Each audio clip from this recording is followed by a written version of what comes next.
for the April 15th, 2025 meeting of the Ross Advisory Design Review. Before I do anything else, we will have open time for public comments in case anybody in the audience here or at home wants to comment on anything that's not on the agenda for up to 3 minutes. There's no one online. Okay, great. So the first item will be 78 Shady Lane, and Mark and I will be recusing ourselves because we live relatively close to this project. Have people, we already done the introductions and not that, you know who I am. The minutes. We didn't do the minutes yet, sorry. That's okay. I mean, we can do that later. Actually, we'll approve the minutes. First, I read over the minutes from the March 18th meeting and they seemed fine to me. I suggest we approve them. Yep, move to approve or second. Yep. Okay, great. Okay. Okay. No comments. Okay. Now we'll recuse ourselves. All right. Okay, our first project is our Shady Lane project. And so Roberta, would you like to go ahead and, or Alex, whichever one is presenting tonight? Yeah. Thank you.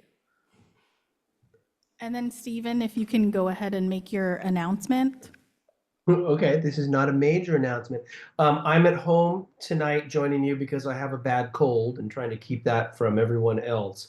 I think the town attorney says that I need to disclose my location, which is my home at 39 Winship Avenue in Ross.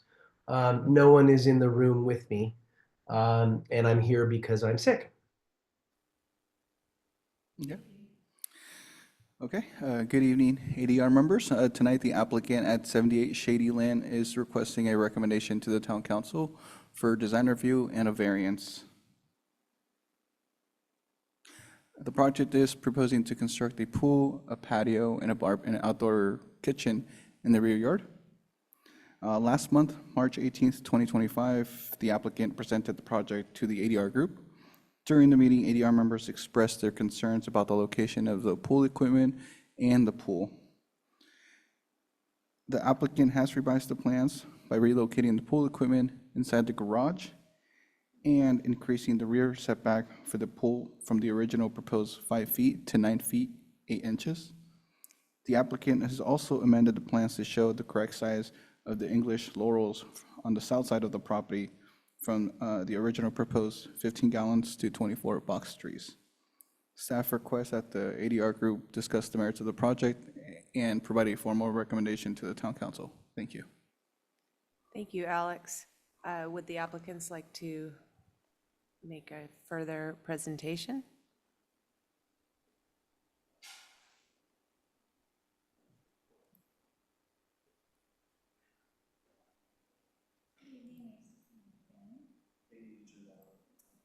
Yeah, I'll go ahead and do that. You do that, Alex. Okay, can you hear me? Okay.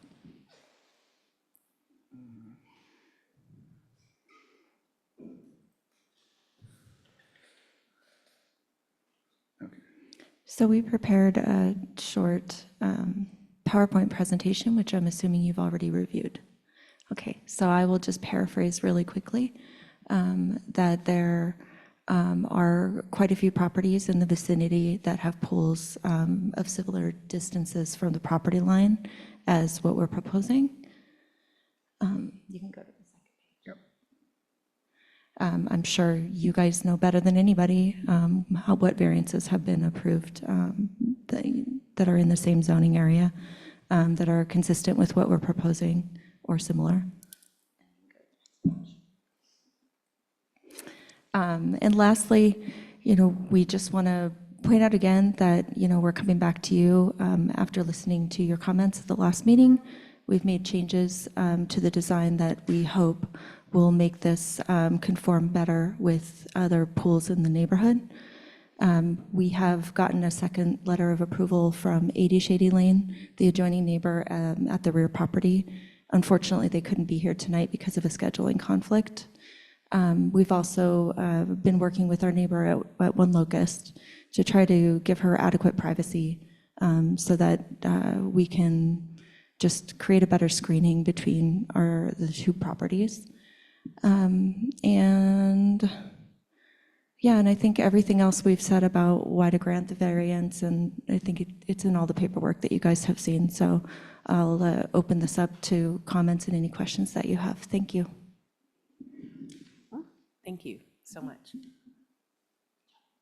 Could you actually speak a little bit about the landscape that's being proposed? Of course. The gates and the fences and all that in the front? Yeah, so when we came to you last time, I think we were proposing 6-foot fences and a 6-foot gates. They were all going to be out of like a Corten mesh. We've revised the plan. It's now 4-foot high fences and gates, and all of the gates have been changed to wood gates. So the design is more transitional and in keeping with a lot of the other gates in the neighborhood. Okay, thank you so much. Thank you. Does anyone in the audience have any comments or questions? No. No? And how about any of the ADR members? Stephen? I think I have a couple questions. Yeah. Okay, Um, go ahead, Laura. One question. Oh, can you hear me? Yes, we can hear you. Okay, I'm sorry, guys. So one question is, does the pool equipment relocation into the garage deprive the garage of space such that it no longer conforms to the requirements for single off-street parking space? Maybe Alex, do you know the answer to that? So if we pull up the dimensions on the plans, Alex, the space dimension required is 9 by 18, I Yes. believe. So Yes, our let's definition look at for, the, do we have a floor plan of the garage? I don't think so, right? I think it was in the original, I think it was in the first page that you sent. I will say that the current garage size, I think it's like 13'6" inside. And if we needed to, I can see if you go back, it showed where, yeah, there you can see, yeah, right there. I'm thinking of depth when I asked this question. Yeah, but I think we could actually turn the equipment into the, I guess the, what do you want to call that, the southwest corner. And I think by doing so, it would actually create like a deeper conforming space. Yeah, so rephrasing the question to you, because you're maybe familiar with the dimensions of the garage, is there a placement of the pool equipment such that 9 by 18 could be empty inside the Yes. garage? Could we turn Stephen up a little bit, the volume? Mary? I can ask. Sorry.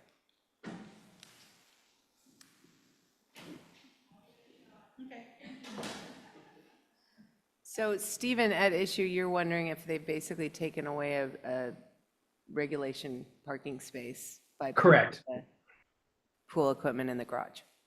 Correct. Same. My second question is, were we discussing the position of the mechanical equipment last time, the air source heat pumps? Yes, they were approved by town council at the meeting. Got it. Okay. And the material changes on the exterior, you've gone to council with those? We have. Got it. Okay. Thank you. That's all that I had to ask. That's good. That's good. That's all that I had to ask. Thank you, Thank Stephen. you. Laura, do you have questions? Okay.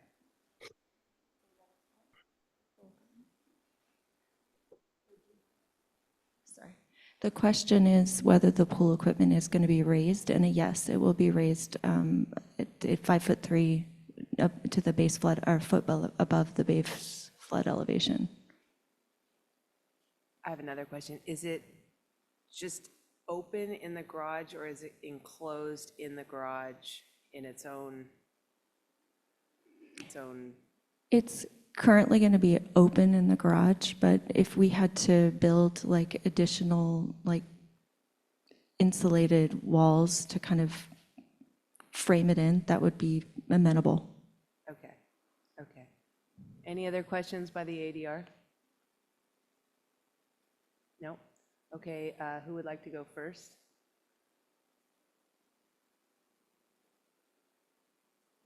I can. Go. So I think a lot of the changes you guys made were nice improvements, lowering the fence, fits it in with the context of the houses nearby more. And I like the material change, and I think the auto gate being solid is okay since it's only 4 feet. And yeah, it's great to move the pool equipment into the garage as long as it doesn't take away usable parking space. And pulling the pool away from the setback helps. I think from a design perspective, I don't have any issues with the design of the pool. I think it is just a broader question of, is it appropriate for the space available in the yard between all of the buildings that exist there? Even taking away the setbacks, which it's not, it's fully into the setback area. So if that is something that wants to be taken to town council, for them to decide on that, you know, but in terms of the design of the pool, I'm okay with it. I have no changes for that. Yeah, sorry to not give like a full answer. Is that okay? Well, we will have to have a yay or nay at the end of this so they know what they're dealing with. Yeah, so at the end, we'll need, there's, the three of you would need to make a vote, and then we would forward that recommendation to the council. There, you know, Okay, there's no pressure either way. sure. Yeah. And Roberta, could you clarify that also the council charges us with a recommendation relative to the variance findings? Yes or no? Yes, so they still want that recommendation. Again, it'll be up to them whether they take it or not. They can still move forward regardless of that recommendation, but they do, you know, look to the ADR to make a recommendation. On the findings as well as the design. Yes. Got it. Okay. Can I let you guys speak and then come back to me? Stephen, what's your opinion on this? I'm happy to go. I think that the changes to the design are improvements, and I find them kind of in concert with the design guidelines. And so I'm supportive of the project with all of the changes.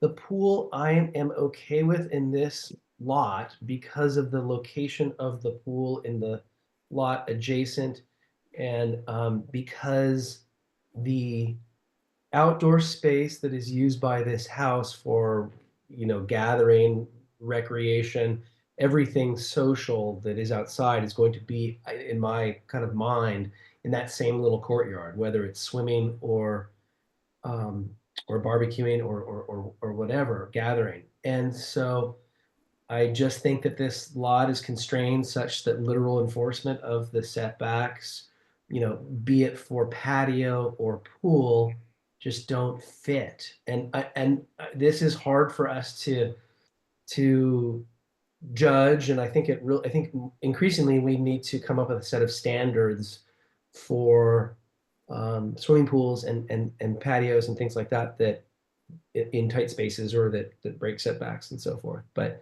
in this circumstance, I can support the findings because of the context, and I can support the pool.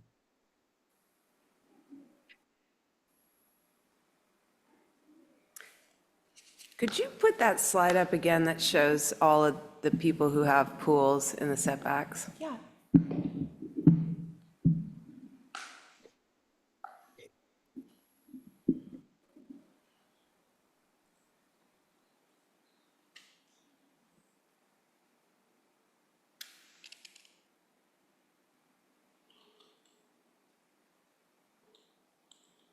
I don't know if you can zoom in on that at all. Yeah. That one, I think, shows we have also an image that was part of the part of the original staff report that the homeowner wrote a letter, and we had a couple exhibits that were a little clearer. Sorry. Thank you. The homeowner wrote a letter that had a couple exhibits that are easier to view. If you Okay. want to see, that would be great.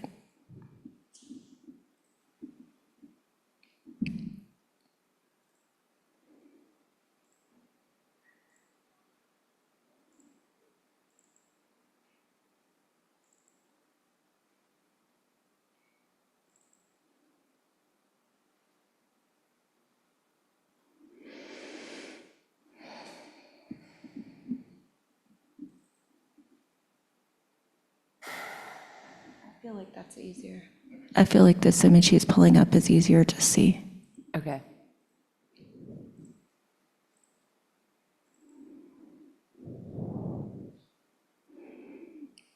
So if you'll pan down a little bit further.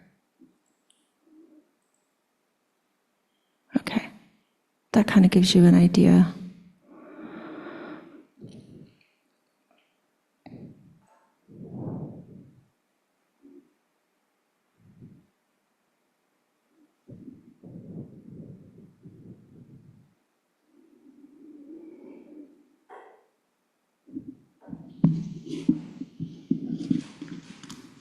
So where is the one that's got a 6,000 square foot lot?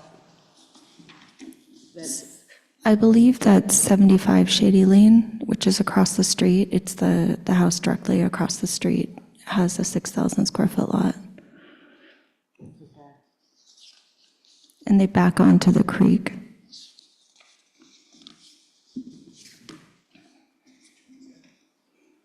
You can see it. It's right across the street. It's a triangle lot. yeah. Okay, so my point of view or my vote is that I appreciate all the design changes you've made, and the gate is fine, that it's usually supposed to be 50% open, but since it's 4 feet high, I think it is fine that it's solid. And the landscaping looks good. I have a really hard time okaying a pool in such a on such a tiny lot. That's 9,000 square foot, 9,696 square foot lot. It's a lot smaller than most of those that were approved. And the one that's the 6,000 square foot, it backs up to a very big lot. It's not the same situation. So that said, I just find that it's just too much on a lot. And it really strikes me as it's kind of a mockery of all of our setback rules, that they're a bit meaningless if we approve this. That said, I would leave it to the town council to figure it out, because I think the code needs to be rewritten for this part of town where everything is non-conforming. There's smaller lots.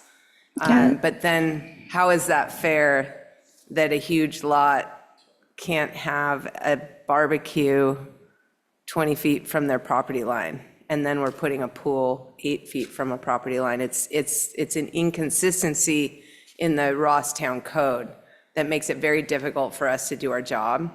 And then what happens if we give you a variance for that, then the next person comes in next month with that chart and yours is at the top of it. So we just keep digging ourselves a bigger hole. So I personally think it's the wrong lot for a pool. But if my ADR members are so inclined, the one finding I could make for it is that it has a driveway on both sides, and that you could say that makes it different. And I would also say, there's a lot of pools in the neighborhood, and I understand that they were installed before the variance law, like rules changed, in Ross in 1985 or whenever that was. But even though there are larger lot sizes, there are quite a few properties very close by that have pools within 10 feet of property lines of other neighbors. And those pools are a lot closer to living spaces of other properties than this pool is. They generally are on bigger pieces of property, so But they that's, push them into like the corner, you know? I think a lot of them were approved, if you look at that chart, they were approved a while ago. Right, So anyhow, we are charged with upholding the code that we're given. And at a certain point, I have to say what I truly believe, it's too small of a lot for a pool. However, if the rest of the ADR thinks it's okay, the one finding I can say is that it's bordered on two sides by a driveway. okay.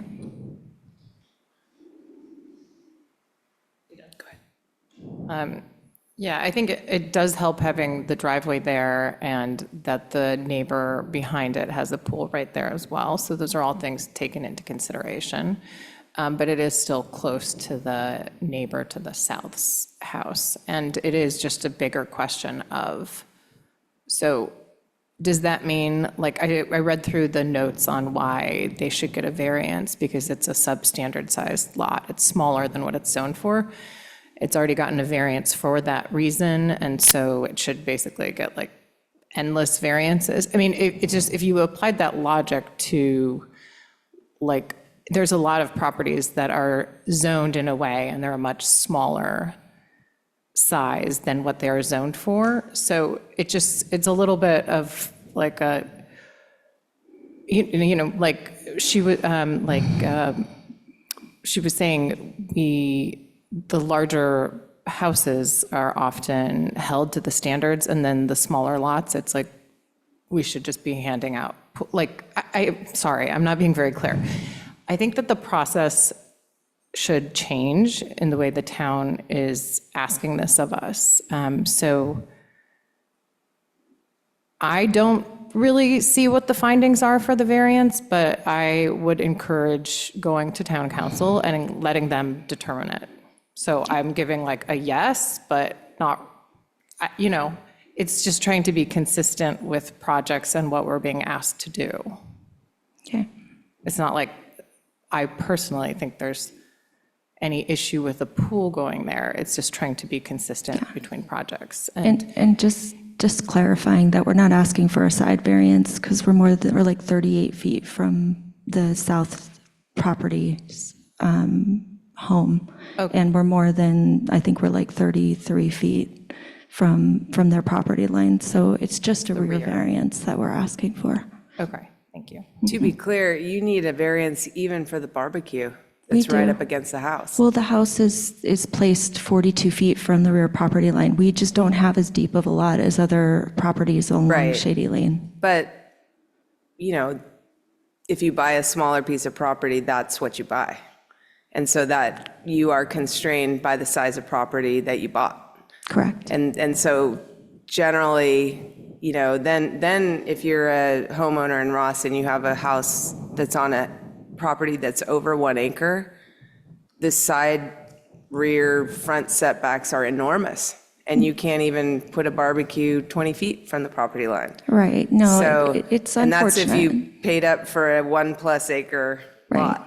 So you see there's a lot of inconsistency, and it makes our job a little difficult. Yeah, and I mean, I would say the lot is also kind of strangely shaped. Like the only place that we could put a pool that's outside of the setback is in the front yard.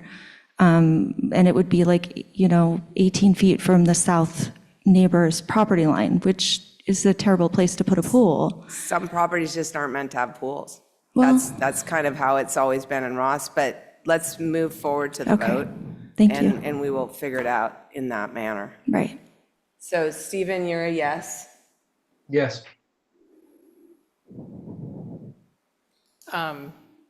I guess I'm a yes because I'm recommending you take it to town council so they can find the variance, the findings for the variance. Thank you. I'm a very lukewarm, okay, go to town council, but I don't feel very positive about it, just to be Understand. honest, okay? Thank you. All right. Thank you. Thank you.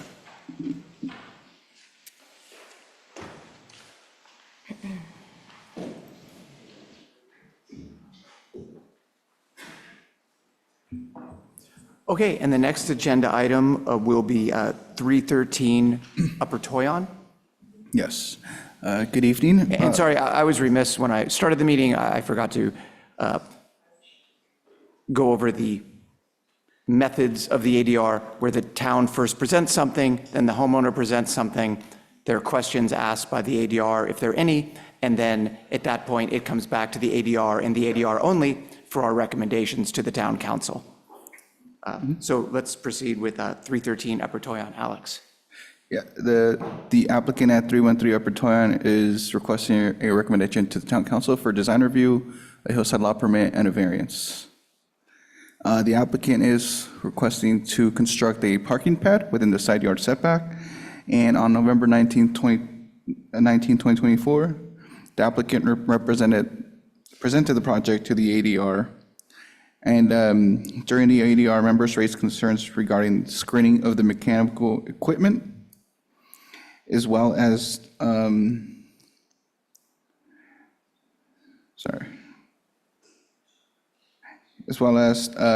variance for the parking pad. In response, the applicant revised the plans by adding screening beneath the parking pad to conceal the mechanical equipment and increasing the side yard setback for the parking pad from the original proposed 24 feet to 30 feet.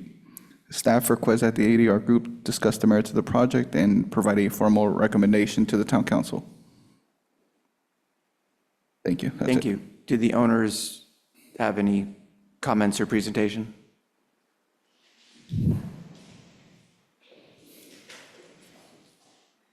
No.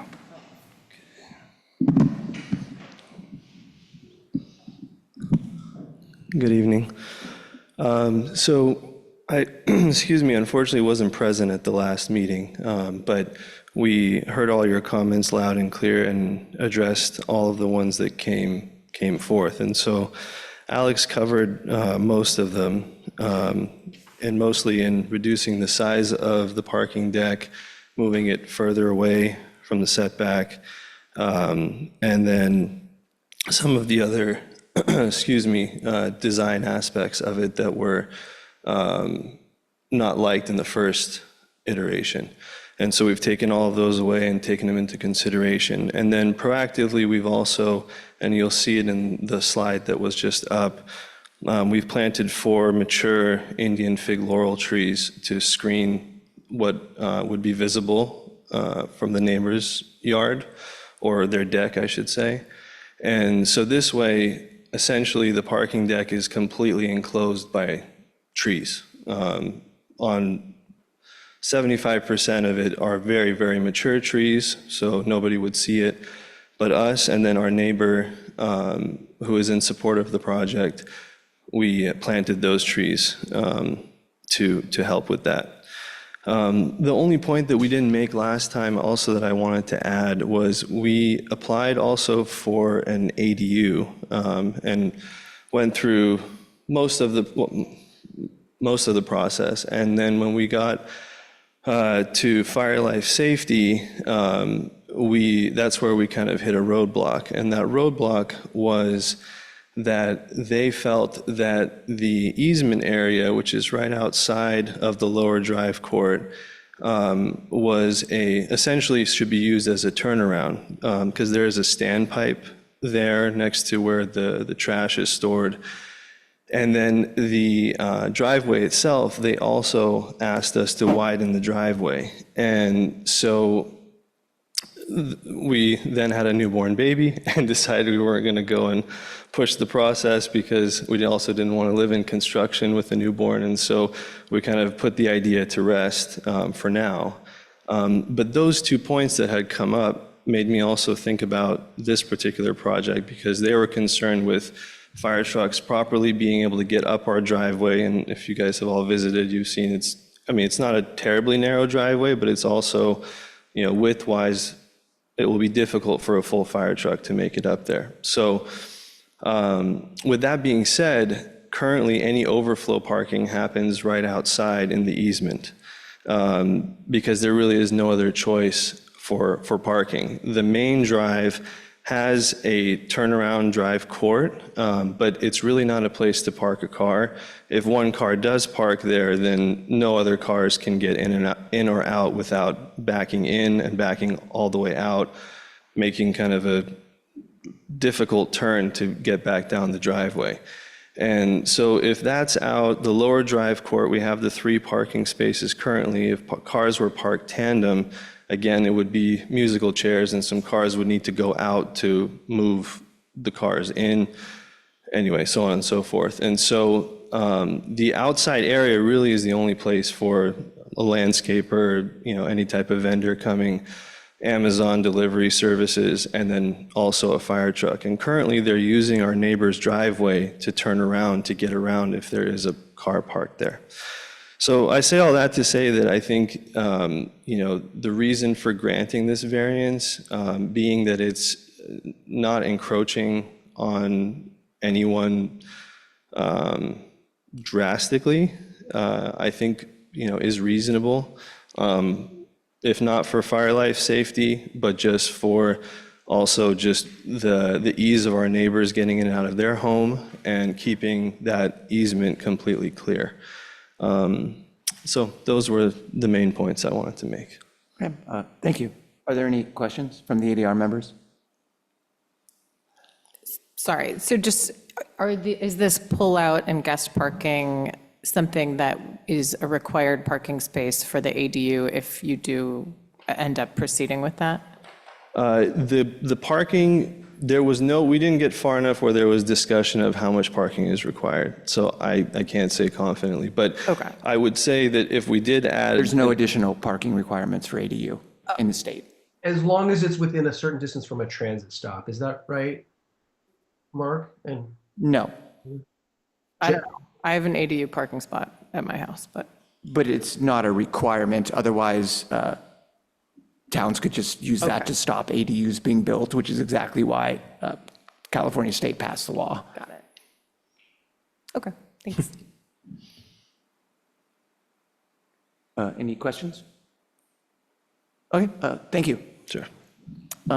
So to our recommendations to the town council, I'll go first. And really, I'm just going to say the same things I said last time.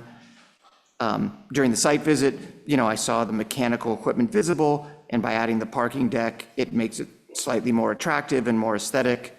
And with the neighbor liking it, I'm fine with it from a design point of view. However, there's absolutely no reason for a variance. There's no hardship. This lot already has more parking than the average home in the town of Ross. So there's certainly no hardship.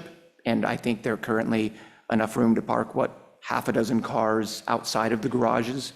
So I'm not sure where there'd be a claim of a hardship variance when you already have more parking than the average person in the town.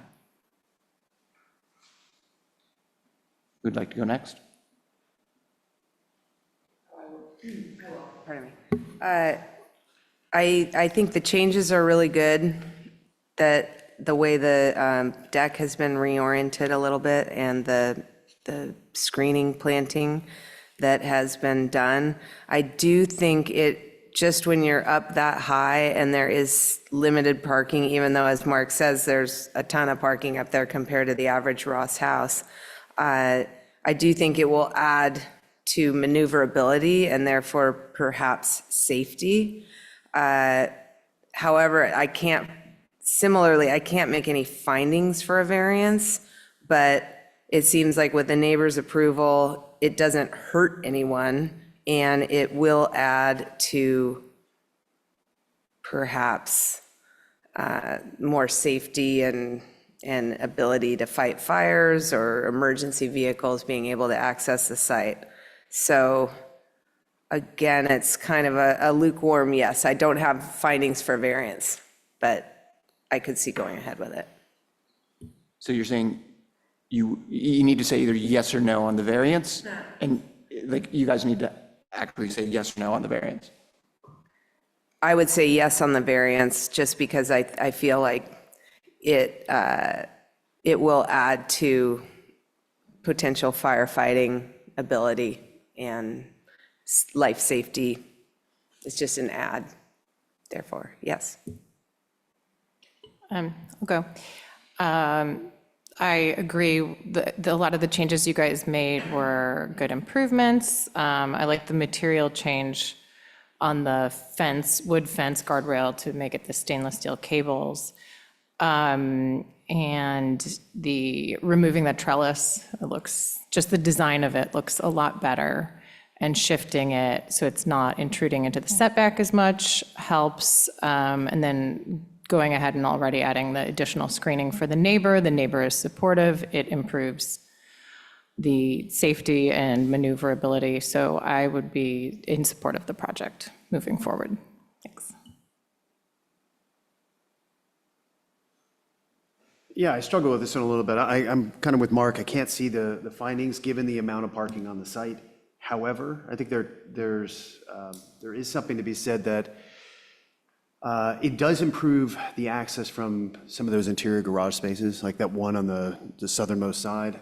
I think it would be challenging to get out of that space. This actually provides an opportunity to do a turn.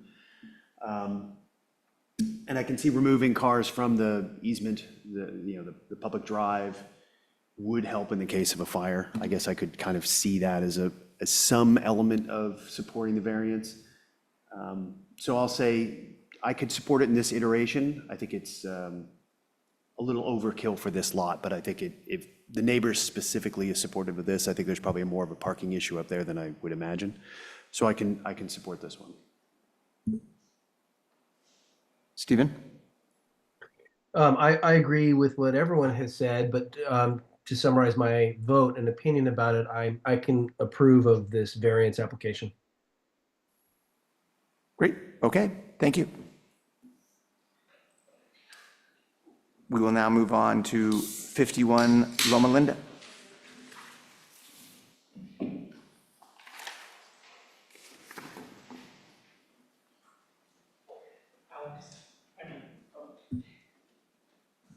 All right, good evening, ADR members. Tonight, the applicant at 51 Loma Linda is requesting approval for design review and a demolition permit. Okay. The project is proposing to remodel the exterior garage guest house by removing the existing plywood boards on the top here and replacing them with the new cedar shingles painted blue, seen here on this slide here. And staff requests that the ADR discuss the merits of the project and provide a formal recommendation to the town council. Thank you. Thank you. Do the owners have anything to say? I am representing the owners. Oh, Peter, if you can come over here.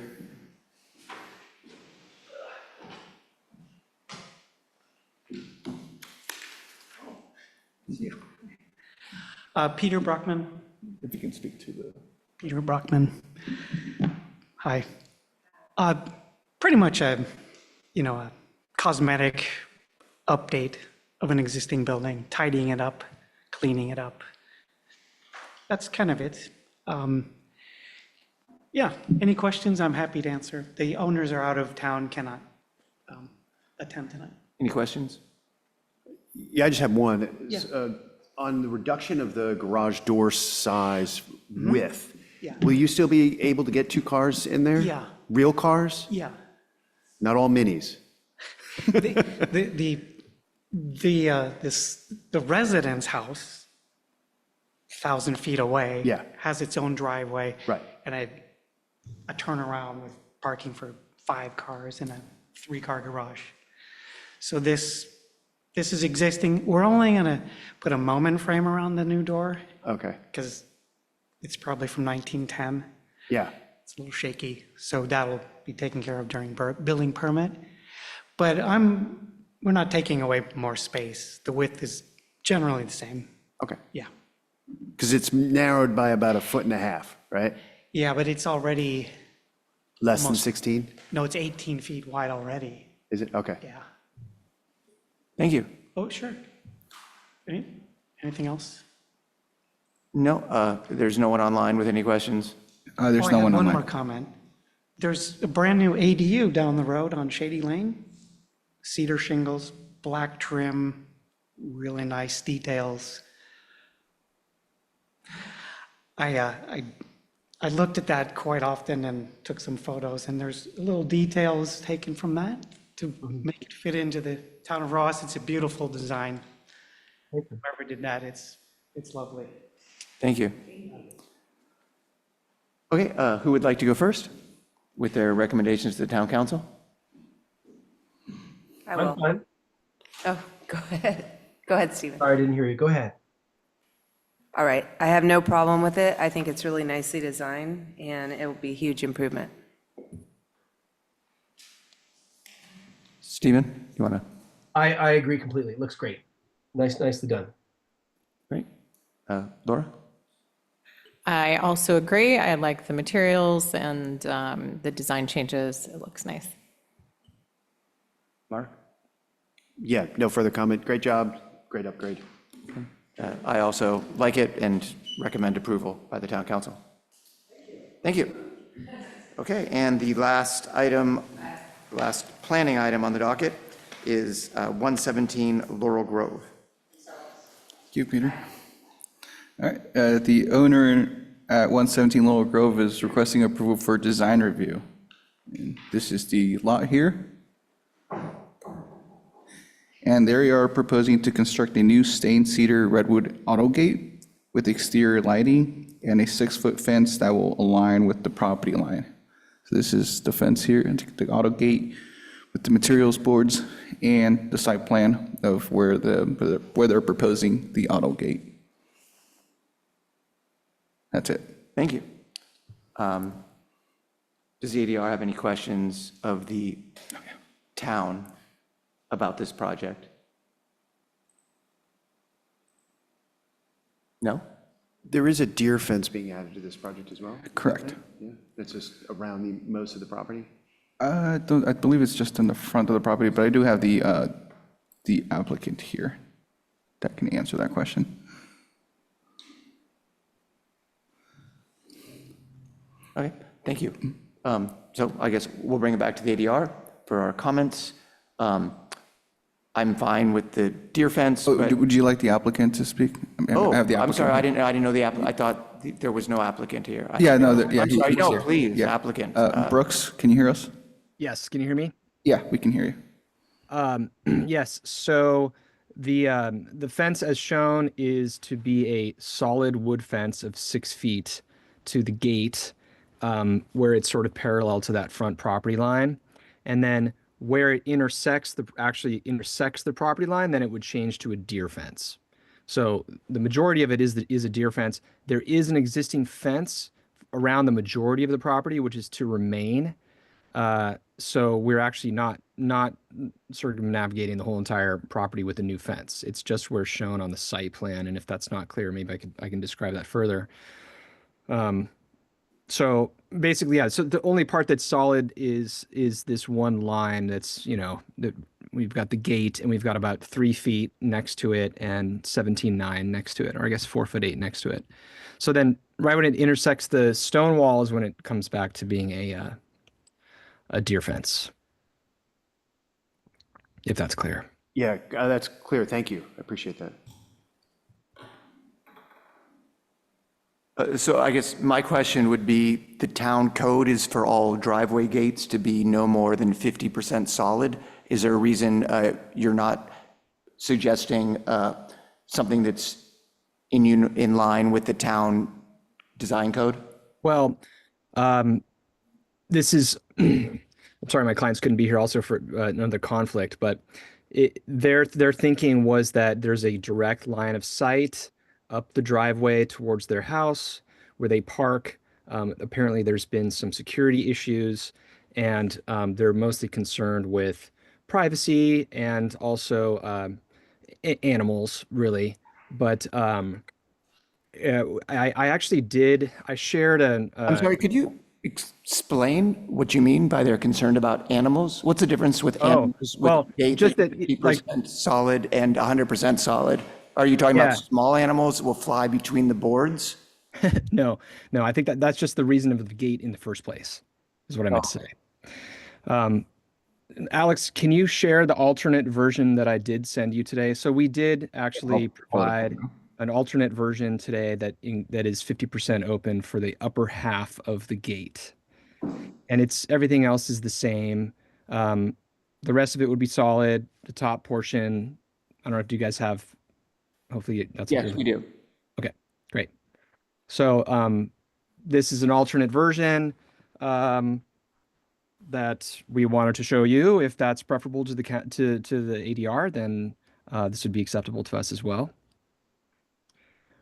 It was Approximately 25% see-through? it would be That's what you- 50%. Actually, that's not how percentages work. If the bottom is, anyway, if the bottom's No, 100% I just solid meant and the top is not 100% open, it's not 50%. Oh, I just meant the upper portion that's above 4 feet would be 50% open, Okay. which is similar to the precedent image that we shared. Okay, thank you. Anybody have any more questions?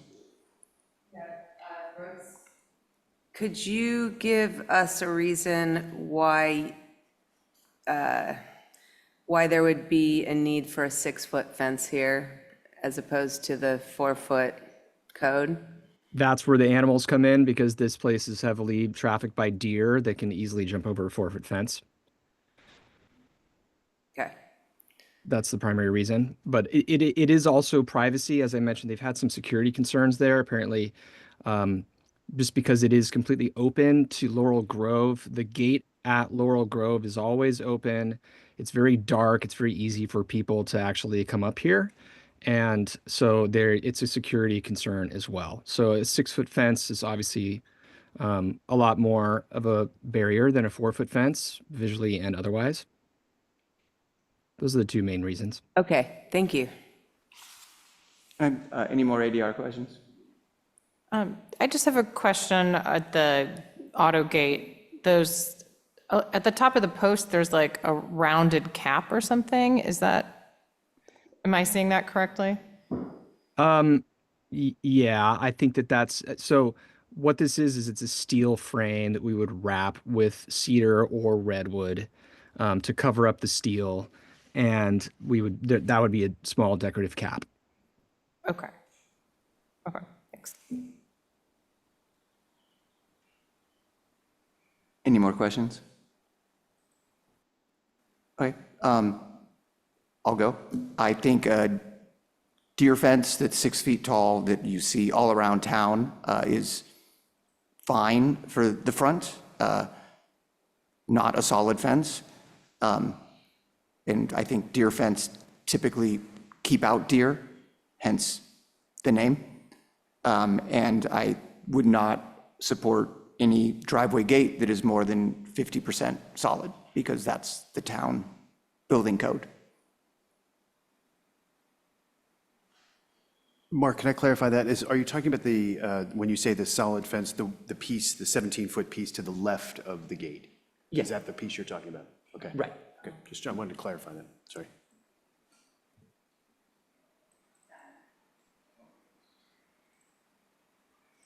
Who's next?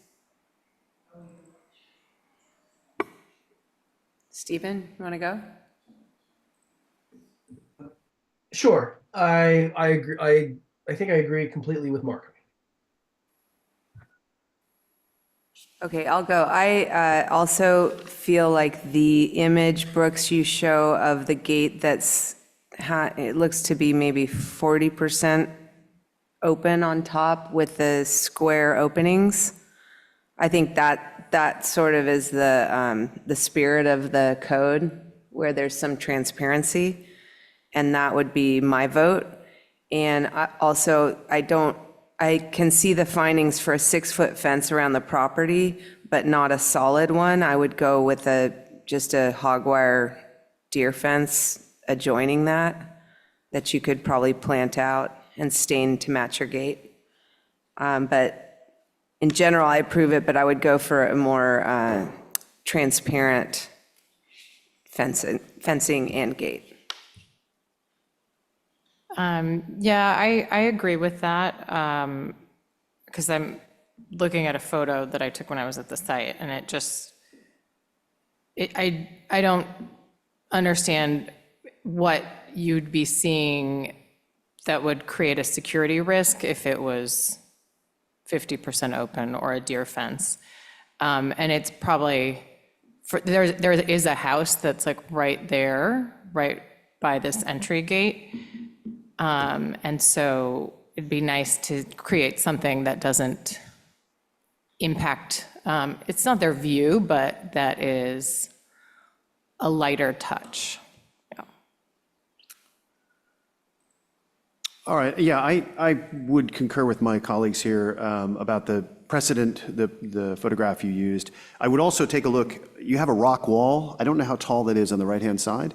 That might be a nice datum point to pull across from right to left for the solid portion below and the open portion above. That might be just a nice, sort of precedent or piece to pull across. And I would probably say that could extend all the way to the left, the 17'6" portion as well, off to the left-hand side. If it's, 3.5 feet of solid fence and something open above, so that there's some consistency between the gate and the fence to the left of it, to the 17-foot and to the 4-foot on the right. So I would use that current existing wall as kind of a datum point to pull solid to open across the gate and the fence.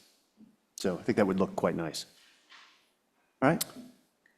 Can I ask a question just to clarify? So this solid fence here and this one, is the recommendation that it be a deer fence or that it be 50%? That was my recommendation, Okay. yes. Yeah, and those two portions, I was recommending continue whatever that horizontal line that comes from the existing block wall, you can make it open above and solid below. That would be my recommendation. I think that would be fine. Yeah, basically, I'm just recommending that it be built according to the town design code. So just that it's not solid? Correct. Okay, The height's fine. okay, thank you. Thanks. Okay. And the next item is. Yep, we're all good. Information, discussion, and new agenda items. Yes, so this is something that's coming from a lot of the comments we've heard about variances for pools. Alex and I did a little bit of research about what some of the other jurisdictions do and wanted to bring it to ADR to get if you have a recommendation or if the will of the board is to maybe revise some of our ordinances. So for instance, in Tiburon, pools are allowed in the rear setback, but not within the front or side. And then if it is an in-ground pool, it requires minor design review, which I believe doesn't go to a public hearing. And then if it's above ground, it counts towards their lot coverage. In Larkspur, they would require a setback variance, but they do allow pools up to 5 feet on the side and 3 feet to the rear, so most of what they have complies. And then in San Anselmo, I can't read that. Alex, you're gonna have to help me on these numbers. Yeah, for San Anselmo, they do allow pools below ground surface, rear setback 5 feet, interior side 5 feet, and also street side 5 feet. So pretty much like Similar to Larkspur. And then in Corte Madera, they require that all the mechanical equipment and pools are not in the front or street side yard setbacks. And then they'll require design review if it's more than 10 feet from any property line. And even with the design review, they strive for at least 5 feet. But if it's 10, then it seems that that's okay in Corte Madera. And then in Belvedere, 3 feet. they're also allowed in the rear yard, provided they're not closer than 3 feet. And then if it's in the front or side, then that has to go to design review. So I'm not necessarily recommending any or all of these, but it seems, I don't want to put you guys in a tough spot when a lot of these pools come in. So if there were more objective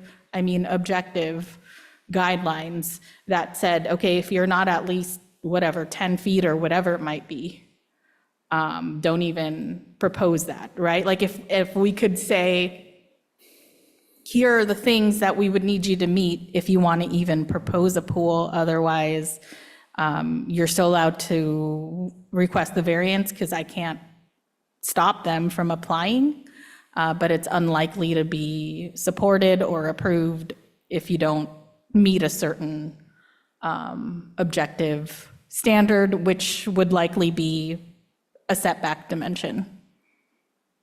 It's so frustrating now because there are setbacks. Can you hear me? Oh, there are setbacks, and we try to enforce them, but they're, as you see by the charts, they're rarely enforced. So who's to say if we say, oh, now it's 5 feet, or it's 3 feet? I mean, didn't you guys just unanimously recommend approval for one that was like 9 feet?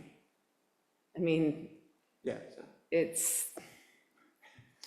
So, and what does that lot have? Was that a 20-foot setback? 40. 40 rear, 40. yeah, and So it was 15 less sides. than 1/4 of the recommended. So I don't think that changing, I guess theoretically, if we changed to 5, then people could go for 1. But like, yeah, I don't know that like changing the number really helps if we're recommending them in the side yard setback anyway. The number's sort of meaningless. I think from a staff perspective, the desire is more that the pool wouldn't be a variance, right? Because typically a variance would be a physical hardship or a special circumstance. Typically that wouldn't, it's not a necessity, right? It's not necessarily something, it's not like, It's not a hardship. so, That's- I don't know that how was else to Joey's put it. point, That wasn't a hardship on the lot not to have a pool. It just is a lot that doesn't necessitate a exactly, pool. and it's kind of the elephant in the room, but it's very true that when you're trying to sell your house and it doesn't really have a pool site, and people will call the realtor and say, does it have a pool site? I'll be like, no, it doesn't have a pool site. So your house is worth less. So folks are buying these tiny lots and saying they have a hardship. And the hardship is that they bought a lot that's smaller and it was worth less because you probably couldn't get a pool on it. And then we're being asked to consider these as hardships. And I just don't like, where does it end? I have the same argument about hillside lots. Yeah. You bought on a hillside, you don't get, and it was very clear what our hillside lot ordinance is and what kind of square footage you get. You don't get more just because it's not a hardship to have a hillside lot. It's a fact. Right. It's the reality of the zoning that you're in. Like, But we had a hillside lot and you just knew you couldn't build a pool there. Right. You just So, knew it. but we could, I think to your point, some of these other, much like we have garages in the front yard setback, I think we're allowed to do that, or, right, applications are allowed to have. You can have like a minor exception or, Oh, yeah, for pool equipment or mechanical equipment. Right, so we could look to say that pools have a smaller setback. There's nothing to say that they won't come with the 3-footer or the 1-footer. And that would be on us and on the council to hold fast. Yeah, I don't really know why changing the number would make a difference. I think the only reason Because that I no was. matter what the number is, like you said, people are going to request it less than the number, and then people on the ADR are going to approve or recommend approval for that lower number. So it doesn't matter if the number's 100 or if the number's 4, someone's going to come in with a 3. And what, You might get less we might have less challenges. There are a number of lots that will never be able to have a pool. what about all the people that, myself, have a pool that's 100% conforming? Yeah. Where I could have pushed it all the way out and made room for an addition. And like, what about everyone in town who, also property values? Like, what about, now all of a sudden, this tiny lot, guess what? You can get a pool on it too. Like, it just, I don't know. I don't know what to do about it. Stephen, what should we do? Well, I think that Roberta and Alex have done some good research to show, and it aligns with my anecdotal experience in many other jurisdictions, Atherton, Hillsborough, Tiburon, Belvedere, whatever, all these different places, Woodside, that they generally allow those patios and swimming pools and other things that are not above grade quite close to the property lines. And, whatever, good for them. I think what's nice about Ross for the larger properties is that those larger setbacks kept congregation away from the neighboring properties, and so you have less noise generation real close to the property line, and it keeps a more naturalistic kind of impetus, or the result is more naturalistic around in those setback areas of the large properties. And I think that's really bucolic and wonderful about Ross, and it's kind of a treasure. But darn if the lots aren't consistent in size, and I don't know what to do about that along Poplar and Bolinas and where I live on Winship and stuff like that. I mean, our house doesn't conform because it historically didn't, but we do with our patios and all of our landscaping. We had to respect the big setbacks. I know it's not fair in terms of uniform application through the years if suddenly you make it more lax, but I don't know. I'm not giving you much of an opinion. I'm just telling you I think it's a pro for the real good pro for the big lots, and for the small ones, it just seems to be a problem all the time. So I don't know what to do about that. But you're just bringing this up, just sort of wondering what we think about changing if we were to change it from the current 15 to 20 feet that it is, depending on the lot, to 2 to 5 feet. It's just a discussion item, to see if ADR, if there was any interest in changing some of the code and thereby the process to whereas maybe it wouldn't be a variance, maybe it'd be a special exception or something else if it conformed to certain standards.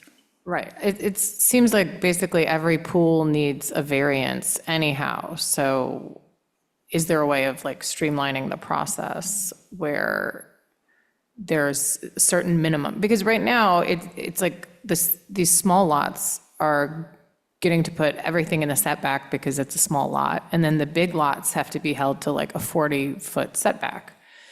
So Which is ridiculous. I mean, it's like punishing the people with the huge lots. Yeah, right. So it just, I don't know. We get so many of these pool projects and. I mean, I'm not sure. Do we often get variances for pools on big lots? Or are they often able to conform? Rarely, or like maybe people ask for a foot or two, like the one on Yeah, Lagunitas. the 200 Lagunitas. Yeah. Which is, the house location's a little weird there with the driveway and the pool, and I think they requested like 1 to 3 feet or something like that. I don't remember. At the end, did they pull it back, or is it still like in the I think setback up to a couple feet? Still in the setback, a couple feet. They got a couple feet. 15 I foot. feel hypocritical even discussing that 2 to 3 feet on that giant lot when it's going to have zero impact on the neighbors. And yet we're approving things that are on these tiny lots Yeah. that are actually going to impact the neighbors Huge. in a way, right? And it's really about sound more than anything else, right? Yeah. For these, it's about sound. But then the thing that we can't discuss at all, but I think it should be the other elephant in the room, is that there are now buildings being built 4 feet from the property line that are also locations of congregation. Which further, and we can't even talk about them. Okay, so don't. We're not. Well, we could talk about theoretically, we're allowed I to use didn't the word say any ADU. words. We're allowed to use I'm that. just saying that We it's can just still- the setbacks are context- mockery. Yeah, I mean, context, like we can still- fabric of the town is changing in part because of that, right? And So, But I that's in mean, these smaller lots, you end up with ADUs in what we call the setback, or ADUs close to property lines. And now, we're putting pools in the same way that this project we just kind of looked at. But we've had many examples of overbuilding those lots. And if we, I guess, looked at something like, oh yeah, 10 foot is fine, 5 foot is fine for a pool, you're going to see that problem and that overdevelopment increase even more. But it doesn't seem like we're stopping them from doing it all that much right now anyway. So On a I few guess the occasions, question we turn is, it down. and maybe people could just say yes or no. It seems the question is, do we think it would be helpful if we changed it to make the setbacks less for pools?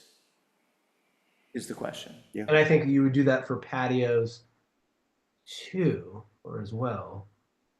If you So were, landscape features, maybe, things that are, or, yeah, or maybe just patios, not necessarily, outdoor kitchens or barbecues or fire pits, since the idea is to bring in the congregation space, like Stephen said, and to acknowledge the larger lots. I think a similar special exception process hypothetically could be done if it was, say, just 5 feet away from the required setback, right? If it's a certain percentage, whatever your recommendation might be, if they're required 70 and they're like, can we do 65, right? That might be something you would consider, not necessarily as a variance, but as a special exception.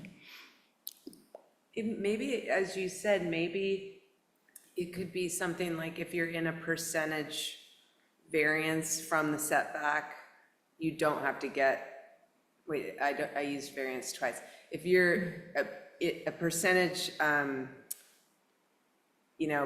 less than the required setback, you don't have to go for a variance. So what would that be, like a 15%, or I don't know?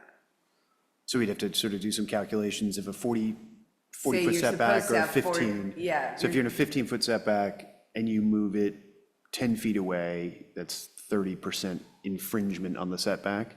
And we'd say if is that where you were headed with that? I think I was just thinking out loud to try to avoid these constant variances for pools. Yeah. But then, as you guys say, it'll just be, Pushing more. then they're like, oh, but we're actually 40%. Then everybody will just, yeah, if what you want is pools and barbecues and congregation spaces being built in the setbacks closer to other homes, then yes, you should make that change. If you don't think that the town wants pools and congregation spaces built closer to the neighbors, then you shouldn't change it. Because if you tell people, I think that's right, Mark. I'm not even sure legally you could do that, say, well, this is the setback, and you're not allowed to build anything within 20 feet of it. However, we'll give everyone legal permission to do that, because then you infringe upon the property rights of the people next door who can have legal redress if someone's building something in the variance, in the setback, because they can always challenge the town's findings. And they can challenge it, like if the town says, oh, well, it's a hardship because a fire truck can't turn around in your driveway. I mean, that's not a hardship by the state of California definition of hardship, just like a pool isn't. So if a neighbor chooses to challenge that legally, they're going to challenge it. So by just giving people carte blanche to do that, you're going to set up the town for a lot of lawsuits. In Atherton, Mark, they have a building footprint setback, for any structure or for the house, that is variable based on the width of the lot, or it could be on the size, but they do it on width. And then all of the accessory structures, covered barbecues and all these things, are held uniformly across all of the lots to a 10-foot setback.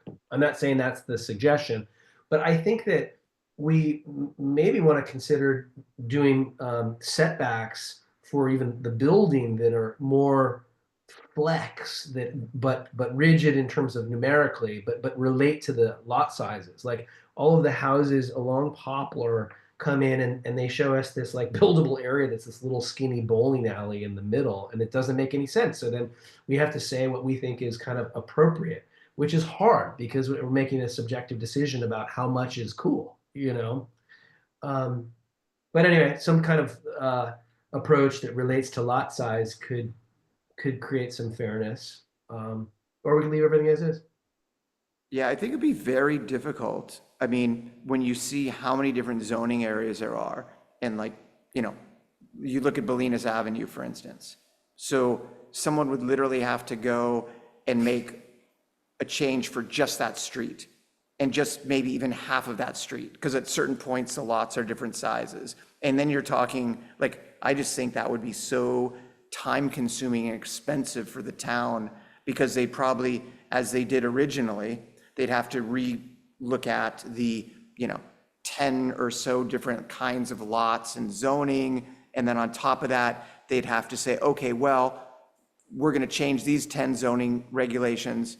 However, some of these houses are not zoned correctly based on size. So for those, we'll have to look at individually. And then you've got a lawyer drawing up like maybe 100 different things. Like I just Yeah, hard. I agree. I imagine the agree. town doing that at this point, because it would cost hundreds of thousands of dollars in legal time just to change those definitions for everything. I mean, I agree that it would be great if there was an algorithm that did that, but I just don't see how the town would possibly do that. No, it's hard with irregular lots. I think the only practical solution is saying pools and patios and things should be subject to a less stringent setback than the building footprint setbacks.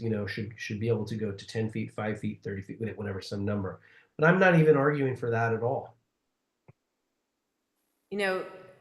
I think I'm older than all of you, and I've been here since 1992 in Ross. You used to not be able to get any of these variances. It was just like, no, you bought a lot that there's no way you could get a pool on it, and you didn't even try. Yeah. And I think we're just digging ourselves a hole. You see the chart that was brought up. It's like, okay, what are we going to do now? If you say no, then we're going to be sued because all these other people got this. So the setbacks aren't even followed anymore. Yes, and so I think, from staff's perspective, it's exactly that, which is we've seen an uptick on variance requests for pools, specifically in smaller or constrained lots. They're going to keep coming, and they'll be mentioning the precedents that have been set, right? Because every time they come now, they say they can look up on a variance for a pool, right? And they can very easily research the variances that have been granted in that zone. I'm not necessarily recommending, changing that, but in a sense, it's also maybe for transparency, and also just so that it's not a repeat, because then it's putting you all in a situation where people are asking for variances that maybe are or aren't really hardships. So we can, it doesn't have to. But I don't think changing the number is going to matter at all. I don't think it matters whether the number is 20 feet or 15 feet or 9 feet or 2 feet. Someone's going to request it to be less. So I'm not sure it helps at all. But it would be simplifying the process for It somebody wouldn't be a who's- variance. So say if you said a hypothetical number, right? They wouldn't be asking for a variance. They'd be asking for an exception or an adjustment. And then say they did ask for something that didn't conform to those standards, hopefully you would say no, because why don't you just meet? But I think it's easier to say no when it's a variance, because there's a legal definition that we're all choosing to ignore when we vote for it, saying it's a hardship. And obviously it's not a hardship because it's a pool. Right. By legal definition, it's not a hardship. So if we're unable to say no when it's a variance, there's no way we'd be able to say no when it's just a minor exception. No, I think you would say yes, and then you would say no if they want more than that 10, 15, 20, whatever it is. Then you would say, here, we're already giving you this minor exception. If you can't meet this percentage, then it's, because it's not a hardship. What is the largest setback right now? Like 70 feet for a rear yard? For a hillside lot, yes, it's 70 feet. Would it be even legally permissible if you said, for example, like Stephen was mentioning, was it Atherton? You said had 10-foot, all around the property for, pools, Tennis. below ground improvements. Would you be able to say, that's the code? No variance, there will be no variances. If you don't meet 10 feet, don't even apply. I think I would almost do that to stop this. So we cannot tell someone not to apply. However, we can say, look, based on We can make an best established practices and pattern of behavior. Yeah. exactly, and precedent, there have been no pools approved less than 10 feet from a property line. And I think that would be enough to maybe discourage, hopefully. We could, That it would almost application. be like resetting this whole problem and saying like from 2025 on, we redid the code, this is the new code, and we are not veering from it. Yeah, it's up to us and the council to stick to something, whatever that is, whether it's the current one that Mark's describing or something that's slightly different. It's up to us and the council. Now it's the Wild West though, because people come in and other people have gotten stuff and. Right, I mean, over time, right, the past 25 years, I was here in 94. Yeah. You couldn't get 4 square feet of extra square footage on a house. But over time, the councils and the ADR has let a little of this go. And now what you're suggesting is maybe that needs to be reined in. It may not happen all at one day, but there becomes decisions over time will lead to a different set of precedents. What do you guys think? Like start fresh, kind of this is the new, I mean, it's not even up to us. Doesn't this have to go to a vote? Yeah, so this is just a discussion item. If there's anything we can bring forward, like research that you want us to bring, we can look at pools and maybe what those setbacks were that were variances, or whatever would be helpful. And then you would make a recommendation to the council, and then staff would bring that to them. It would still be up to them. They might say, we're just going to leave it as a variance, or they might say, this is a great idea to streamline. Why don't we all think about it Yeah. Yeah. and bring it up at the next meeting as well? I think that's a great idea because I don't think anyone is prepared to kind of like say anything unequivocally right now. Yeah, and I think we should set whatever the goals are to be more consistent, to be more, to get out of the variance game, or whatever those goals are, we should apply against whatever we want to make changes to or not make changes to. Right. Can I ask a question? When people bring up a chart that shows that everybody else got it and they should get it too, could we be sued? Could the town be sued that they're being treated unfairly and 7 houses got an 8-foot setback and they don't? So the town could be sued for any reason. That could certainly be one of them.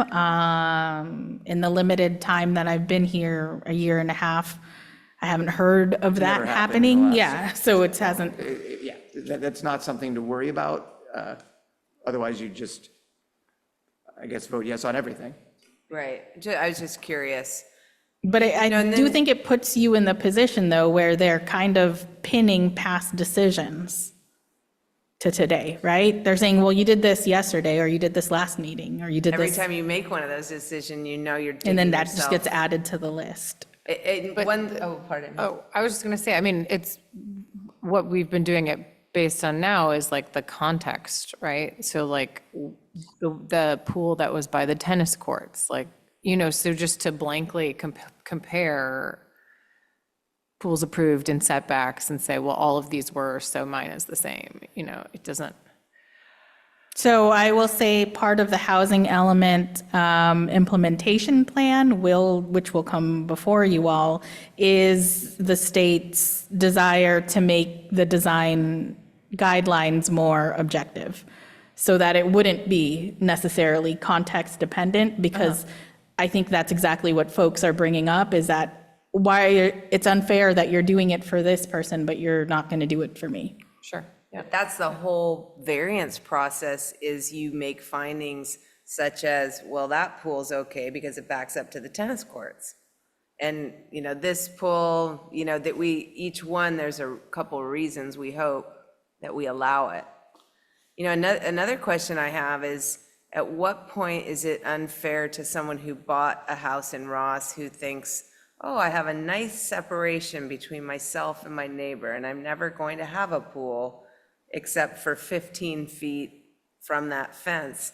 And then all of a sudden, they have a pool 4 feet from that fence. At what point it's almost like a taking of property for people who own houses where they thought they had more separation.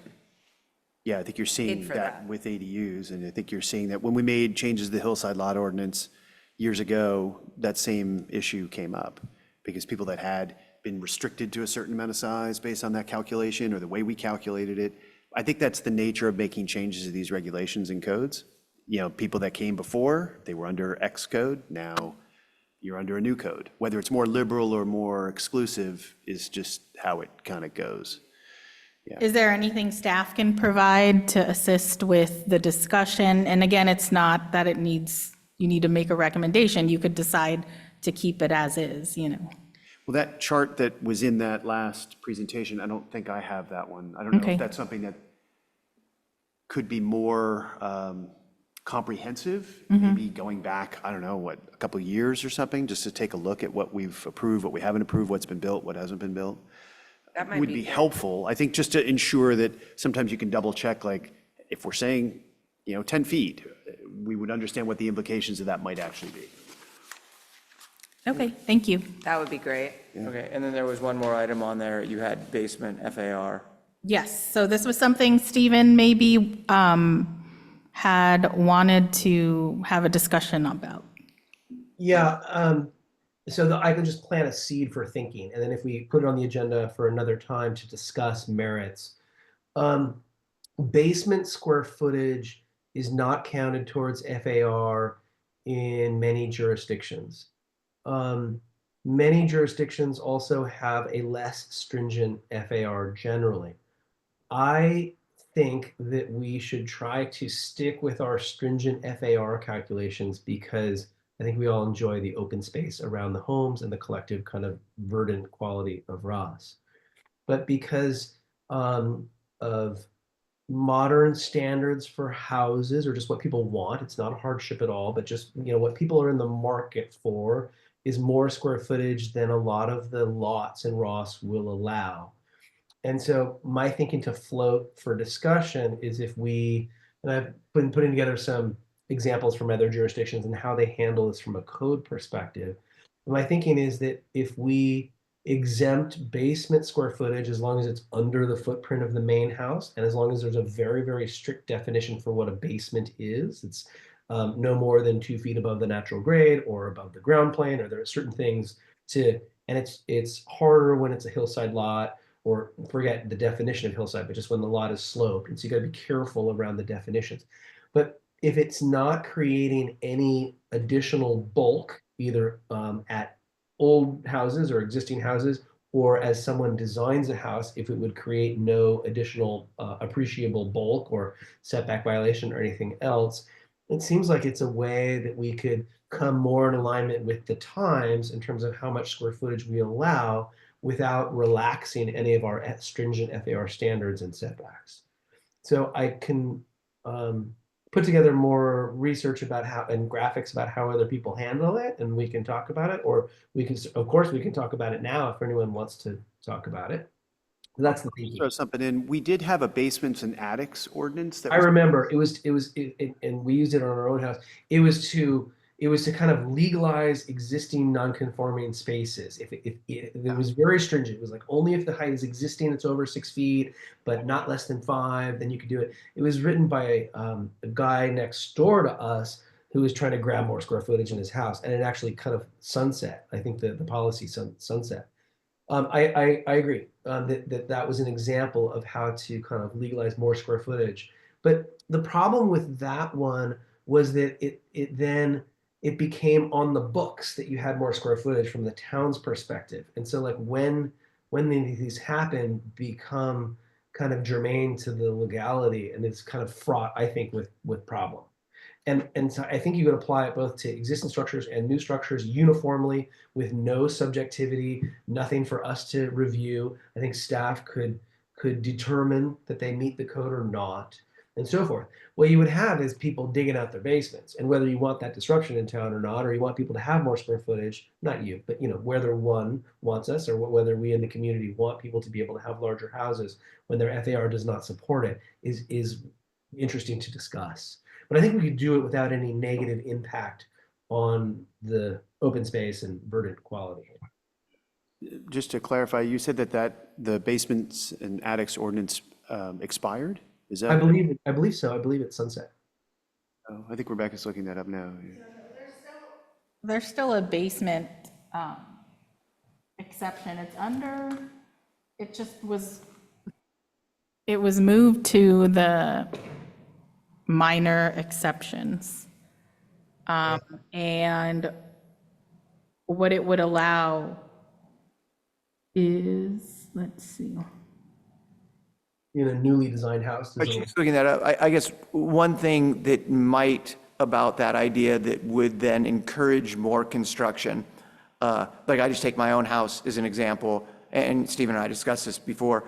I have probably a 1,500 square foot basement, and I'm maxed out on FAR. But if we pass something like that, I wouldn't be maxed out on FAR.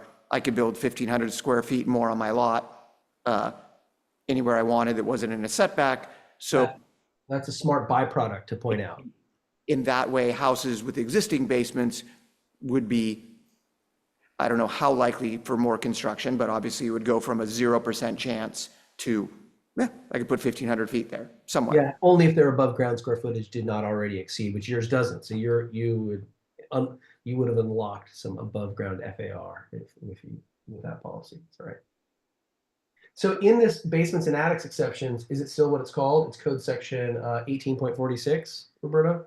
18.45, which allows improvement of an existing basement. So it's number one, existing, right? You're not building a new house with a basement with extra. This would eclipse that in my mind because no one would have to use such an exception because you could do a basement. And is 1846, which you can find online, is that gone now or still there? So let's see. 18.46 is still there, exceptions for attics. Yeah. So this is to kind of like juice a little more square footage if your house exists with these kinds of conditions, which I think is squirrely. And you can't excavate more than 35 cubic yards. And you can't do it if the basement in question has less than 5.5 feet of head height, because the dude that wrote it had 5.75 of head height. Right. So sorry, so Stephen, the conversation you want to have now is to get our opinion on if we think that basements should not be counted as FAR, or are you saying you want some research done into that? So I wasn't sure why, what's the question? Call to action? What's the call to action, Mark? Yeah, or what opinion are you trying to elicit from us? Or is there no opinion now and you're just sort of educating us now and you're going to come up with something later to get an opinion, or? Yeah, I think that's right. I mean, I just, if anyone has any thoughts or I think it's an interesting way to preserve big setbacks and very stringent FAR, but also unlock more square footage for folks that are trying to make houses that are small, particularly in areas of Bolinas and Poplar and Winship and things like that, get enough square footage to make houses more valuable and be more in line with current lifestyle requests and standards. So I'm happy to do more research about it. If you guys think it's a terrible idea, then I won't bother doing the research, if you know what I mean. I'll tell you my kind of my first impression, Stephen, is I have a real a kind of a sadness that the density in Ross is growing so much by things that we can't control. I feel like, pardon me? By ADUs and stuff like that. Is that what you mean? Yeah. That which cannot be Talk named. about AD. We can talk about Are we ADUs. allowed to? We're not allowed to You apply every it to. meeting, no matter what, Joey. We're not Multiple allowed, times. We're not allowed to What? talk about a Because I have project. opinions about it. Yeah, that's And I a- would like to express my opinions about it. What I'm saying is that the density of development in our town is growing. Yeah. And this is a byproduct of things that I like to talk about, right? Because I have an opinion. So I'm saying that what Stephen is suggesting, I think if none of this other stuff had been happening, it's actually a really valid point, because you wouldn't be expanding the footprint or the setbacks. But I think because it's happening in tandem with other things that are beyond our control, that are building out these properties to basically to their property lines, that will enable people to add more to a house. So they'll say, my basement isn't counted anymore, so I can take that 1,500 square feet and make my house bigger, and then I can also add 2 other structures on my property. So I think it seems really legitimate and a worthwhile thing to pursue, but I'm a little leery of it because I do feel that there is already a increase in building density on properties. I think a lot of people are building ADUs to extend their living space. That's exactly right. And I think we're getting a lot of them compared to other jurisdictions because of our stringent FAR. So it could also be that people use it to make their house bigger instead of building an ADU, but who knows? They could do it all, right? But in Atherton, it's limited to the building footprint, and it's limited to setbacks as well. So you can't. It's not an aesthetic land grab. You know what I mean? Like we just saw one last month that was on the second story and therefore making the house bigger. I'd never seen that before, where it was just a dotted line on the second story. I know. That was a new one. But I'd be more inclined to support your idea if there wasn't already so much expansion, but you should definitely research it and bring it back to us. Yeah, I think there are 2 landmines that I think of, Stephen. One is the flooding, right? So we have a number of homes within Ross. Well, it can't be in a flood zone. It's not allowed by FEMA. So now you've kind of wiped out a pretty good portion of homes that couldn't take advantage of something like this based just on their elevation above floodplain. And I think about hillside lots specifically, just we'd have to really look closely at what the impact of the quote unquote basement in a hillside lot would be if it was a new home. How could you take that square footage, excavate and make bigger, taller, wider? Yeah, in Atherton, it says that you can't daylight the basement by more than 2 feet. But so some kind of controls around that, because you wouldn't want above ground volume to result from any kind of exemption policy. But it's a good point that, a third of the town couldn't do this because they can't put finished square footage below the 1 foot above 100-year storm spot. Just kind of and I'm not sure that eliminates the idea, but well, it eliminates all the folks on Bolinas and Poplar, which is who this would benefit most, probably. You know what I mean? Yeah, I mean, I couldn't do it on my home because I'm in the floodplain as well. So I know that I would rather have like an attic something. So it would probably be, so then the whole street of Bolinas would probably be No Bolinas, no. Bolinas, which is. Right, well, you know, the maybe areas main area. that would actually Benefit benefit most. from this Yeah. wouldn't be able to do it. All And the then small lots. the other Yeah, and even on places Bolinas, could it's so take expensive. advantage. Like if you were building a new house there, I think with the existing houses and the home prices, to lift them up, excavate underneath it, and build something would be like prohibitively expensive, I would think. You do it without the flood. You do it when you'd raise the house. Yeah, Right. if you if you were raising the if house you raise too, the house, right? you But could the do it. flood problem and the living, but you just can't do it. Yeah. So it wipes out all that. And that's where most of the L, small lots which are. Really where the small lots are. Yeah. Yeah. I think it's worthy maybe just more discussion just to see if there's a way to do that. But I kind of have a similar emotional reaction to it that Joey does. Like, ooh, no more square footage. Yeah, I think we should. I'm going to summarize the FAR in all of the jurisdictions around the Bay Area, and then see how we stand, because I know we're quite low. And if that's not a bishop that's going to fall anytime soon, then I think we're safe. But I think if that's going to come under attack because, or if people don't want to improve homes as much as they do in other jurisdictions where the FAR is more favorable, then we could suffer kind of just a lack of investment. And some people want nothing to change. That's okay. But if we are more stringent than everyone, we will see less investment.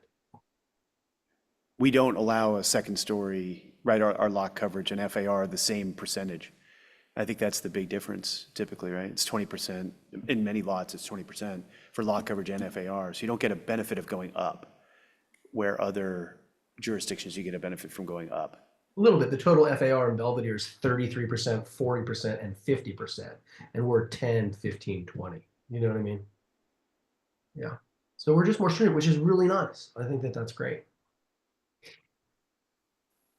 Well, thanks for indulging me this time in this discussion, and I'll just come back with some figures and stuff and show you how other people do it. And if there's no interest, then we wouldn't propose anything to the town council or for Roberta and Alex to study, to bring to the council for discussion. I appreciate it. I appreciate the discussion. Great, thank you. Okay, I recommend we adjourn the meeting. Second? All right, so adjourned. Thanks, guys. Sorry I was at home. Feel better.